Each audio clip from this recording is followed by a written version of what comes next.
Wow, I haven't been here. This is kind of weird to be back at this house. This house is nice. Hey, Taylor, I don't want to sell it anymore. Let's move back here. This is sick. Wow, I forgot. It's only been, I guess it's been over a month, a little under 2 months since the last time I was here at the LA house. As you can tell from the title of the video, this is the last time I will ever step foot in this house, which is pretty weird. This is obviously where the skate park was. I mean, I've showed all this before, but it's my first time back. There she is. Look at that.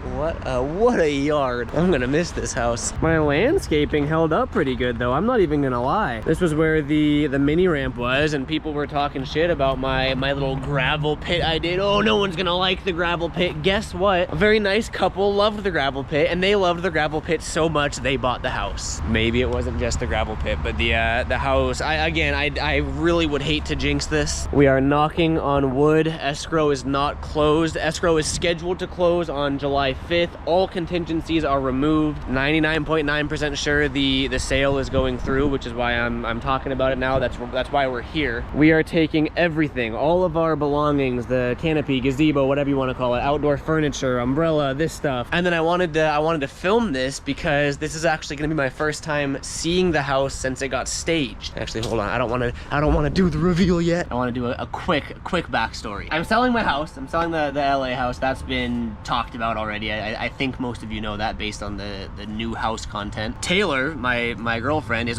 my real estate agent. So she's been living in LA doing open houses and handling the sale of this house while I've been living at the new house. I moved out of this house about a month and a half ago. I documented the whole process of converting my old office back into a bedroom, you know, spackling, painting all the walls, that type of content. But then I moved out, and then the house got staged because I mentioned we were getting the house staged so it looks more appealing for pictures and open houses and stuff. I never got to see it staged. So I don't even remember the password to my own house. So this is wow. This is my first time seeing the house. Wow. This is a nice ass house. We did what's called a partial stage, where we used some of our furniture. So like this is ours, but stuff like the lamp, the decoration, the fake plants, this stuff, this couch, that is all of the stagers stuff that they're coming to pick up tomorrow. This is ours. This is not ours. This is a trip. They furnished the house much better than I ever furnished the house. This is where the giant TV was. We have the TV at the new house already. This is the living room. They did a really good, they made me want to not sell my house. No, I'm just kidding. I'm very, very happy with my decision. However, they did a great job. This is like the second living room, or I don't even know what you would call this room, but this stayed relatively the same. They just swapped out the couch here. Walk through here. I want to check out the kitchen. Wow. It's clean. They didn't add too much to it. This wall art is not ours. That's theirs. Little black decorative bowl, some fake grass. I don't know, whatever that is. The small decorations that I would never in a million years think about, but that's why you hire a stager. My old office, I am really curious to see this. Wow. Forgot about those light bulbs. I gotta close it. I wanna show you guys the reveal, because you remember what this was, right? That was my game room, my office. I had a big Garrett Ginner neon sign on it, my PC set up, like it was a gamer office, you know? Now we open it up and it's just it's like this beautiful, modern, luxurious office space, complete with the book and glasses. Damn. Two of these walls used to be black. These used to be accent walls for the back of my streaming, like when I used to stream consistently. I'm tripping. It's weird for me having lived in this house for 3 years, but I mean, I made content in this house for 3 years too. I'm sure you guys don't have the same emotional attachment that I do, but it's you guys still have to have a little bit, right? All right, let's continue this tour here. Come on upstairs here. I don't even know what they do, because that was my other old office. Once Gabe and Sophie moved out, I converted their bedroom to my office, and then like a month after I did that is when I decided to sell. And it looks like, yep, they just converted it into a cute little bedroom, as it should be. This is a bedroom. This room is fully staged. None of this furniture is ours. This is all from the stager that again is coming to pick it up tomorrow. And then the view, oh, they even set up a little deck out there. Hold on, I gotta go out here for reminiscing purposes. Damn, the amount of times that I would stand out here and look at the skate park down there and just feel blessed, enjoying life. That sounds corny, but I really would do that. I would sit right here, or I guess I'd stand right here, look over the balcony, you know, the mini ramp was right there, and I would literally just sit here and think like, holy shit, every dream that I had as a kid, it has come true. Like I'm living it. Damn, am I low-key about to get emotional? It's weird for me. I said my goodbyes when I moved out because I had detached. I'd made the decision to sell, and I'm very, I don't want it to come across wrong. I'm very, very glad that I sold. I could not be happier and more excited to start this next chapter in my life that I've already started with content at the new house. But I think the best way that I can put it is that if I were going to live in LA, I would want nothing other than this house. Like, this is the dream house for me if I wanted to live in LA. The only thing is that I don't want to live in LA. You know what I mean? The fresh yard remodel, man. I hope the new owner, well, clearly the new owners are gonna enjoy it as much as I did because they liked it enough to buy the house. It's a good house, man. I hope they enjoy it. All right, close that up. All right, and then, oh, they did the bathroom too. This was Ben's bathroom, so it had a giant Rick and Morty shower curtain. That's the last thing I saw in here. The cool modern art, me with a GoPro on a stick. Whoa, this is my bedroom. This does not look like my bedroom. Whoa, that's what my bedroom should have looked like. The cute little deck furniture too. This was Taylor's little workstation here. She had her computer. This was where she'd do her work from home work. This is actually our bed frame, just different linens or whatever the word is. Different carpet too. I don't think I ever would have thought that a carpet like this would look good, but this looks phenomenal with the whole blue and white thing they got going on. Did they do anything to the bathroom? Oh, they added a cute little, I don't even know what that's called, but a little bath rack. So you can sip on your champagne in the bath. That's pretty cool. This is so weird. Not weird in a bad way. This is really cool to me, but just like it's like a house that I lived in for so many years, but it's like it's a different house now. And then Ben's old room. Whoa. This one's relatively similar. So Ben had his bed here. He had a TV against this wall here, and then this was his little PC editing bay gaming station. And now it's just a good old bedroom. That's probably the most in-depth house tour I ever did at this house, and it's 3 years later now that I'm selling it, but wow. It's only fair if we have some sort of bittersweet, somber last skate session. There's not too much to skate here besides a concrete slab, but we're gonna do with what we got. I will say it's not the best conditions for skateboarding. There's all sorts of these little acorn nuggets that come from these trees up there. And of course, I left the broom and the leaf blower at the new house up north, so we have no sweeping content today. It looks like if we go a little bit further down, there's less of the little acorns. I mean, I'm just gonna do a couple flat ground tricks. I feel a moral obligation to do one last skate session, no matter how small it is. The amount of memories in this just little side yard alleyway alone it's insane, really. I owe it to the house to have one last session. I feel like we gotta honor the house by doing what I would normally do every morning, which is just flat ground tricks, tray flip. I'm trying to think of what my process, my routine was. I always start with a tray flip. I got in my head. Right before I popped, I was thinking like, what if the house just says fuck you and I like rolled my ankle or something? Okay, not that. Oh. Yep, I'm gonna miss living next to a freeway. I have been sitting in the car for 8 hours legs. Oh.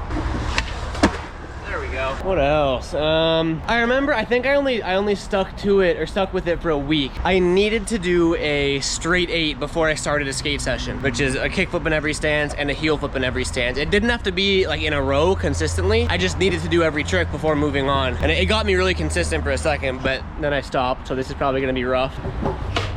Oh, kick flip. Nollie flip. Hanky flip. Are you guys ready to witness the best switch kickflip you've ever seen? Don't go too fast now. All right, that was kick flips and now heel flips. These have all been first try so far. I'm gonna keep going with it. Okay. Oh my God. I guess thanks to the power of editing, no one will know if I'm telling the truth, but these have all been first try, which never happens. All that's left, I almost just fell. All that's left is the nollie heel. Please, please don't mess it up. Yes! No idea if that was in frame. Okay, I'm proud of myself. Terribly, terribly sloppy, but I never landed straight 8 first try. Some of those lands were questionable, to say the least, but I did it. I did it on my 8-hour road trip legs. There we go. And then let's end off the session with Old Reliable. Hopefully we can get this first try too. No, we can't. I got lucky with that one. Oh my god. It's always so interesting to me how skateboarding tricks can come and go, like as you progress or regress in skateboarding. That fakie basement inward heel used to be like a death blow trick that was like always, you know, 99% land rate or whatever for me. And I just like, I lost them somehow. That track day with Julian when I took the S14, it was like a couple videos ago, I was trying one like as we were heading out. It took like 15 minutes and it was super frustrating because it's a trick that used to be first try. Not to come up with an excuse, but maybe it's that I'm riding a bigger board. I was used to riding 8 1/4, now I'm on an 8.6, I think. Blame it on that. Oh, it's like bouncing now. Okay, I don't know. Okay, there it is. Whew, I definitely took more effort than I remember it taking. Taylor's been putting the staging decorations away. I think I told you guys that the stager's coming to pick it up tomorrow. Slowly but surely, it's going back to a bare and naked house ready for its new life. I want to do a quick sit down and last couple words about it. Also answer some questions I've been getting about selling it and everything. If you've been watching the videos either for a while or at least since the announcement of selling it, you probably know all this, but even still posting stuff at the new house, like this renovation content I've been doing, I get a ton of comments or DMs from people asking like, oh, what happened to the LA house? I sold it, or I am selling it. We listed it about a month ago, maybe a little over a month ago, month and a half, I think. Within 2 weeks, we got an above asking price offer. I accepted the offer and we opened escrow. I didn't talk about it because I'm pretty sure it's bad juju to talk about kind of any sale, but before it actually goes through, and it hasn't gone through yet. But all contingencies are removed now, so now it's literally just waiting for the paperwork to be finalized, and then, like I said, the close date is July 5th. So that's it's hugely exciting. I guess bittersweet's the best way I can put it, because it is a huge financial weight off my shoulders. I've been pretty open relatively about, you know, my financials and my income and all that, and like I bought a house I couldn't afford, and I'd been making it work for 3 years, which I'm proud of myself for, but it was for sure stressful, you know, trying to make mortgage every month. And I got myself into that position, and I loved it, and I loved my life here. But selling the house for, you know, what it sold for, we're able to buy the new house up north cash, like paid off, and not have a mortgage anymore. Which, I mean, like that, like I can't, if you have a mortgage, I'm sure you understand, like the weight off my shoulders that is going to feel. I can't even fathom it. I don't think I will be able to fathom it until it happens, but I feel like it'll be like an elephant off my chest, you know? So like financial freedom is one of the biggest reasons for selling. I bought at a good time. I got my use out of the house, and I was able to sell it for a pretty big profit. And then I think the you know, the second, not even the second biggest reason, honestly the biggest reason is that Taylor and I don't love LA anymore. We were both here for work. You know, she's a real estate agent, and I do social media, professional skateboarding, or YouTube skating, whatever you want to call it. LA is the hub for that, you know what I mean? The way our lives are going, like our next step is settling down, getting married, having kids. We don't want to raise kids in LA, and I mean, like, you guys have seen the new house, like it's a dream, and it's $1 million cheaper than living in LA, and it's just like, it's the lifestyle that we want. Taylor's from up north. I spent a lot of time up north. It's home for us. We're both closer to family. Our mental health is just, it's skyrocketed since being there. Those are the two main reasons, which, I mean, it checks all the boxes. Financial freedom and mental health. I mean, those are the two most important things in life. It feels kind of weird making this video, because I've made similar videos when I said my goodbyes when I moved up north, but this is the real goodbye, because after July 5th, which I won't be here after this, after that, the house isn't mine anymore. I can't come here. It'll be someone else's home, and I hope they make it their home, and I hope they love it. This is it though, man. End of an era and the beginning of a new, and in my opinion, better era. You treated me good, buddy. I'm gonna miss ya. Do you have any last words for our house? I don't. We just had a conversation off camera. I was like, is it okay if I film? Because sometimes, I mean, like, not everyone wants to be on camera all the time. So I asked her, and she's like, yeah, but I don't have any words. And then I just said, do you have any words? Are you gonna miss it at least? No. No? No. If we were gonna miss it, we wouldn't leave. Okay, I mean, I'm gonna miss it, but like, I'm super happy to be leaving. No, I think you you asked me like maybe a month ago, I might have said yeah, but I'm already like I haven't lived here in so long that I just like I'm already adapted. I thought Gabe and Sophie's was my new home. Yeah, she was living at Gabe and Sophie's for a month and a half while this house was selling. I'm gonna miss it. I don't know what she's talking about, all right? We actually will have to come back tomorrow because that's when the stager's coming by, and then I don't even want to get started on the U-Haul story right now. I'll tell that later. So we're coming back tomorrow to pack. Huh? Oh. I've never seen these at our house. A dandy? We have to cheers it and then make a wish together. Those are some good dandelions. Isn't it? All right, we have to cheers and blow. I never can believe it. We're gonna make a wish. 3, 2, wait, I'm gonna blow it in your face. Hold on. Yeah. Just blow straight. Okay, 3, 2, 1. I did it! We're going over to Gabe's house right now. It's gonna be my first time seeing Gabe in like 2 months. That's crazy. Long time no see, buddy. Sponsored runners? I'd be so down to be a sponsored runner. There'll be a lot to talk about on camera, but maybe we won't do it right now. I don't know, we haven't seen each other in like 2 months. People don't even know that we don't live together anymore. That's true. I was gonna wait till we meet up with Ben and then kind of talk about that. But before that, Gabe and I are gonna go for a run. We're gonna get high. No, we're not. Gabe and I have been running. I've been talking pretty publicly about doing at least a mile a day, and Gabe's been doing like 6 miles a day. Gabe said that he got these. You tell the story of how you found them and everything. I'm a really bad consumer. He's the most consumer dude I know. So if I get an Instagram ad for something, it'll keep popping up and shit. And then actually my stepbrother told me about these, and he never tried them, but he said he wanted to, so I was like, fuck it, I'll buy it. So apparently This is not a brand deal, by the way. It's not a brand deal. It's a company called Off Field. The premise behind it is you're supposed to drink it. It'll make the runner's high feeling come quicker in your run. The purpose of the drink, when I do drink these, like the first like 1-2 miles that usually sometimes suck, like they don't feel bad at all. I was telling Garrett, like, yeah, let's get high and drink these and run. But you don't actually get high. But I want someone else to try it though. Because like I don't feel anything, but I also do feel like something. Like, but it's like nothing at the same time. It has like the THC logo. Like if you go buy something from a dispensary, if you're in a legal state. It says hemp derived. Yeah, and then so it says like 0.3%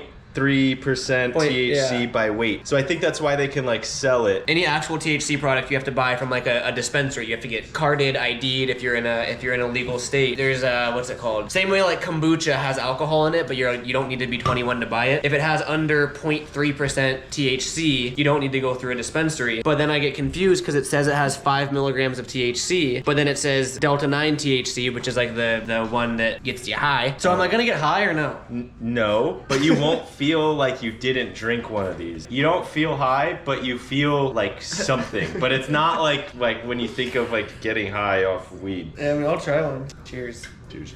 Just cuss to us, just we never actually make it running. Just we're sitting on the couch, bro. Do you feel it? So you're supposed to drink this whole thing before you go. Are they meant for running or no? Yeah. Drink as needed. Results will vary on individual. Dose appropriately, adjust accordingly, enjoy thoroughly. How can I dose appropriately if I don't know what it does? I drank half of one. I was like, this is dumb, and then I just drank a full one on the next run, and then I feel like I felt something, but maybe I didn't. Maybe it's just like a placebo effect or whatever. I definitely felt like the first miles were easier though, which I think is supposed to be the point. But then also like my pace was slower throughout the whole run. You're for sure just high, just like running all slow. But I don't think so because like you don't feel high. I just don't get how it can say that it has 5 milligrams of THC, but then it says that it has like under the legal. I don't know. We'll see. Gabe has one of my OG GGFB fingerboard rails. How's she holding that, buddy? Good. I think it's sick. It's my favorite rail. Heard it here first, ladies and gents. GGFB.shop. I don't even know my own URL.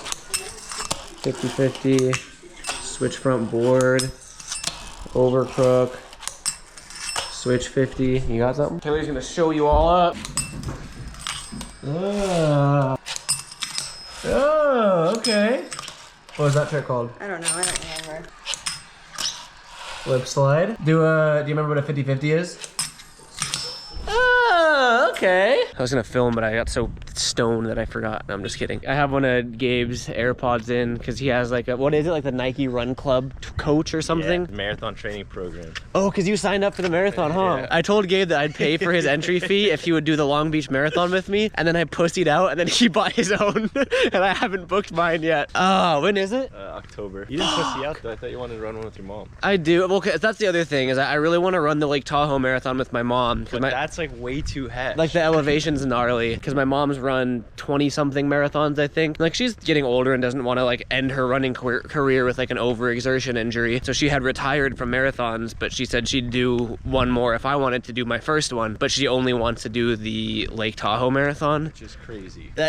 Yeah. Garrett's at an elevation where like going to Tahoe isn't that crazy. But for you to go from this... Right now we're at 620 feet above sea level. And Tahoe's what, like 8,000 or 7,000 or something? I want to say it's like 5, maybe it's, I don't know. Like 5 or 6,000. You're at like, you're in the thousands for yeah, sure. we're like 2,500, 3,000. And the whole marathon's uphill. Like it's super hilly. I might commit to the Long Beach Marathon because that's in October, but then the Tahoe Marathon is either November or December. There's no way I'm doing both marathons in 2 months. We did, like, Gabe's the one that pushed me to do the half marathon because I had to beat his ass. What's our class today that Mr. Nike Run Club's teaching us? Fartlek run. Oh, I remember thinking that word was funny in high school. It's like, what, high intensity for a sec and then... Yeah, it's like you run fast and then you slow down and then you run fast and you slow down. Apparently, I forget what the word, I think it's Swedish or something. It means like speed play or something. We're doing some fartlicks today. My favorite. So I have the coach dude in my ear right now telling me what to do. We're doing a warm up right now. And I was telling Gabe, this is my first time running after running almost daily for a month in high elevation. This is my first time at low elevation back in LA. And I think it feels way easier. Usually Gabe's ahead of me, but I feel chilling right now. I'm a little bit more focusing on the activity and listening to Homeboy in my ear than I am filming. But we're on our chill part of the fartlick right now. I'll probably just see you after. Look at this view though. I miss it out here. I talk a lot of shit about LA, but it sure can be nice. All right, see you on the flip side, brothers. I wish you could hear the dude talking to me right now. He's hyping me up. He's like, you are great. You are amazing. You did that. We're on the last 2-minute cooldown of our fartlick. 1 minute, he just said. And the fartlick is over, he says. How's it feel? Good. What energy level are you at right now? Like, could you run right now or are you beat? Mentally I'm beat, but physically I could keep running. That's kind of how I feel. I for sure noticed I'm less winded. Like physically I'm beat. I'm sweating for sure. Like I feel like I had a good ass physical workout, but I'm not like gasping for air like I am up north. So I wonder if that's like the elevation training, quote unquote, kicking in. Either way, felt good. All right, the question everyone wants to know, did we get high? I don't know, you tell me. I don't know either. I feel the same as I've done drinking like every other one where it's like not normal, but not necessarily different. Yeah, I wouldn't say I feel like 100% sober, but I definitely don't feel high. So I don't know what that feeling is. Maybe it's just like on a caffeine buzz or something. Because that's what I was trying to say earlier that I forgot was it's like 50 states, it's 50 state legal. And I don't know the exact laws or terminology behind it, but like under a certain delta 9 THC % or something, it can be sold in all 50 states, whereas other, full cannabis products are only in legal states. And those drinks are a 50 state product. So I'm just confused. Felt good though, the workout felt good. The boys are back in town. Cheers, boys. We got a very diverse selection of food here. I got the jalapeno carne asada. What'd you get, Gabe? Jalapeno carne asada. Looks good. Good choice. Ben, what about you? I think it's called the jalapeno carne asada. Oh, solid choice. Okay. All right, so the video kind of cuts off there. I'm at Gabe's house right now in his backyard, just finishing up editing this and wrapping up the video. Hi, Laika. Hello. You're not my dogs, but you're still cute. Yeah, you're still cute. I think I talked about it earlier, but we kind of had plans for Ben and Gabe and I to sit down and talk to the camera, because I haven't even addressed the living situation yet, if Ben and Gabe still live with me. They don't. We're obviously still all best friends. Gabe has his own place, Ben also has his own place, and then me and Taylor have our own place now. We still talk every day, we still game together, we're still very good friends, we just don't live together. Pretty crazy to think about, really, because Ben and I have lived together for around the same time that Taylor and I have been dating, so around 7 years. Ben's lived with us for every house that we've lived at. I've only ever lived with Ben, I think, actually. Gabe's lived with me for as long as I had the LA house, the one that we're selling. So yeah, it's a huge change for everyone for a multitude of different reasons. But yeah, I've been getting asked a lot about that, so there's the answer to your question. And aside from that, I think I'm titling this video like my last time ever stepping foot on this property, or something along those lines. And I guess it's a bit of exaggeration, stretching of the truth, because we are going back tomorrow. That's when we're getting the U-Haul truck, which that story, the whole lifetime U-Haul ban, is really putting a damper on my life. I'll talk about that next video. video because I'm gonna be spending 1 more hour or 2 more hours at the house tomorrow, which I think I will film. But I mean, for YouTube's sake and for, like, realistically, this video was my last time, you know, having that house as a house, skating in the backyard, like any of that. This video was the last of that, which is crazy. That really just about sums it up. I'm exhausted right now. Just a lot of moving and logistics and all that, signing of paperwork, finalizing the sale and all that. But I mean, I'm so excited. Thank you guys for watching. Appreciate it, and I will catch you next video. Peace out.